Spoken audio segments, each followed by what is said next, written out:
القاعدہ کے سابق سربراہ اسامہ بن لادن کی والدہ ان کی ہلاکت کے بعد جب پہلی مرتبہ منظر عام پر آئیں تو انہوں نے اپنے بیٹے اسامہ بن لادن کی زندگی کے بارے میں کھل کر بات کی۔ پاکستان کے شہر ایبٹ آباد میں سنہ 2011 میں امریکی فوج کی ایک کارروائی میں اسامہ بن لادن کو ہلاک کیا گیا تھا۔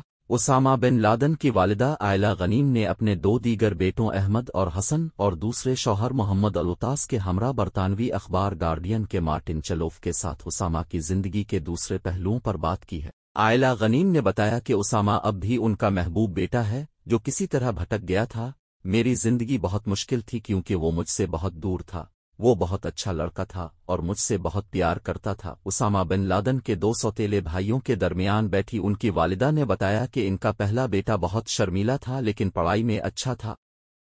انہوں نے بتایا کہ جب اسامہ جدہ کی شاہ عبدالعزیز یونیورسٹی میں اکنامکس پڑھ رہے تھے تو انہیں انتہا پسندی کی جانب راغب کیا گیا۔ یونیورسٹی میں لوگوں نے اسے بدل دیا، وہ ایک بالکل ہی مختلف انسان بن گیا۔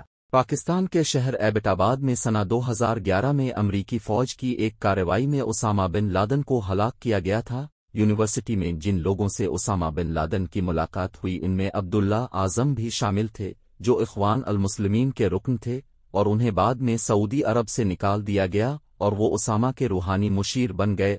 عائلہ غنیم نے اس دور کو یاد کرتے ہوئے بتایا، وہ بہت ہی اچھا بچہ تھا اور پھر اس کی ملاقات کچھ افراد سے ہوئی جنہوں نے جوانی میں ہی اس کا برین واش کیا۔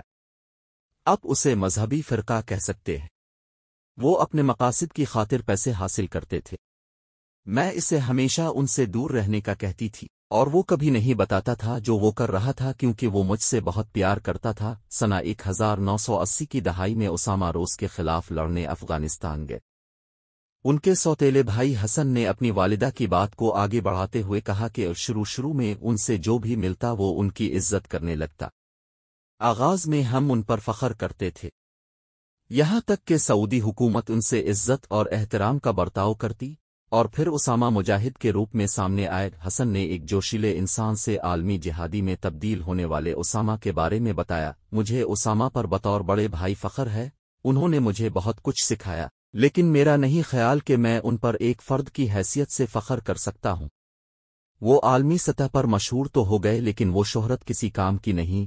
عائلہ غنیم جو اپنے بیٹے حسن کی باتیں غور سے سن رہی تھیں دوبارہ اس گفتگو میں شامل ہوئیں اور کہا وہ بہت سیدھا تھا، اسکول میں بھی بہت اچھا تھا، پڑھنا اسے بہت پسند تھا۔ وہ تجارتی دورے کا بہانہ کر کے افغانستان چلے جاتے تھے اور اس طرح انہوں نے ساری دولت لٹا دی۔